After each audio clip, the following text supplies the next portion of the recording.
so sick, named Lazarus of Bethany, the town of Mary and her sister Martha. It was that Mary which anointed the Lord with ointment, and wiped his feet with her hair, whose brother Lazarus was sick. Therefore his sisters sent unto him, saying, Lord, behold, he whom thou lovest is sick. When Jesus heard that, he said, This sickness is not unto death, but for the glory of God, that the Son of God might be glorified thereby. Now Jesus loved Martha and her sister, and Lazarus. When he had heard therefore that he was sick, he abode 2 days still in the same place where he was. Then after that saith he to his disciples, Let us go into Judea again. His disciples say unto him, Master, the Jews of late sought to stone thee, and goest thou thither again? Jesus answered, Are there not 12 hours in the day? If any man walk in the day, he stumbleth not, because he seeth the light of this world. But if a man walk in the night, he stumbleth, because there is no light in him. These things said he, and after that he saith unto them, Our friend Lazarus sleepeth, but I go, that I may awake him out of sleep. Then said his disciples, Lord, if he sleep, he shall do well. Howbeit Jesus spake of his death. But they thought that he had spoken of taking of rest and sleep. Then said Jesus unto them plainly, Lazarus is dead, and I am glad for your sakes that I was not there, to the intent ye may believe. Nevertheless, let us go unto him. Then said Thomas, which is called Didymus, unto his fellow disciples, Let us also go, that we may die with him. Then when Jesus came, he found that he had lain in the grave 4 days already. Now Bethany was nigh unto Jerusalem, about 15 furlongs off. And many of the Jews came to Martha and Mary, to comfort them concerning their brother.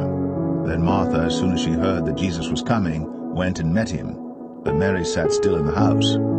Then said Martha unto Jesus, Lord, if thou hadst been here, my brother had not died. But I know that even now, whatsoever thou wilt ask of God, God will give it thee. Jesus saith unto her, Thy brother shall rise again. Martha saith unto him, I know that he shall rise again in the resurrection of the last day. Jesus said unto her, I am the resurrection and the life. He that believeth in me, though he were dead, yet shall he live. And whosoever liveth and believeth in me shall never die. Believest thou this? She saith unto him, Yea, Lord, I believe that thou art the Christ, the Son of God, which should come into the world. And when she had so said, she went her way, and called Mary her sister secretly, saying, The Master is come, and calleth for thee. As soon as she heard that, she arose quickly, and came unto him. Now Jesus was not yet come into the town, but was in that place where Martha met him. The Jews then which were with her in the house, and comforted her, when they saw Mary, that she rose up hastily and went out, followed her, saying, She goeth unto the grave to weep there.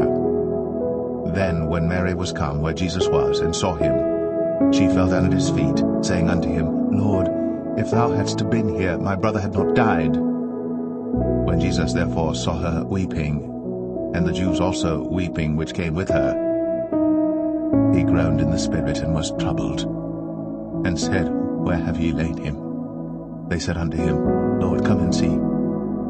Jesus wept. Then said the Jews, Behold, how he loved him. And some of them said, Could not this man which opened the eyes of the blind have caused that even this man should not have died?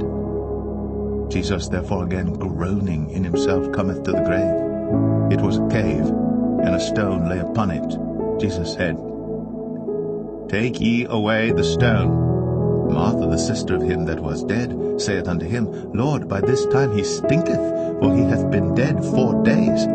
Jesus saith unto her, Said I not unto thee that, if thou wouldst believe, thou shouldst see the glory of God? Then they took away the stone from the place where the dead was laid. And Jesus lifted up his eyes and said, Father, I thank thee that thou hast heard me. And I knew that thou hearest me always. But because of the people which stand by, I said it, that they may believe that thou hast sent me. And when he thus had spoken, he cried with a loud voice, Lazarus, come forth! And he that was dead came forth, bound hand and foot with grave clothes, and his face was bound about with a napkin. Jesus saith unto him, Loose him, and let him go. Then many of the Jews which came to Mary, and had seen the things which Jesus did, believed on him. But some of them went their ways to the Pharisees, and told them what things Jesus had done. Then gathered the chief priests and the Pharisees a council, and said, What do we? For this man doeth many miracles. If we let him thus alone, all men will believe on him, and the Romans shall come and take away both our place and nation. And one of them, named Caiaphas, being the high priest that same year, said unto them, Ye know nothing at all, nor consider that it is expedient for us that one man should die for the people, and that the whole nation perish not. And this spake he not of himself, but being high priest that year, he prophesied that Jesus should die for that nation, and not for that nation only, but that also he should gather together in one the children of God that were scattered abroad. Then from that day forth they took counsel together for to put him to death. Jesus therefore walked no more openly among the Jews, but went thence unto a country near to the wilderness, into a city called Ephraim, and there continued with his disciples. And the Jews' Passover was nigh at hand, and many went out of the country up to Jerusalem before the Passover to purify themselves. Then sought they for Jesus, and spake among themselves as they stood in the temple, What think ye, that he will not come to the feast? Now both the chief priests and the Pharisees had given a commandment that, if any man knew where he were, he should show it, that they might take him.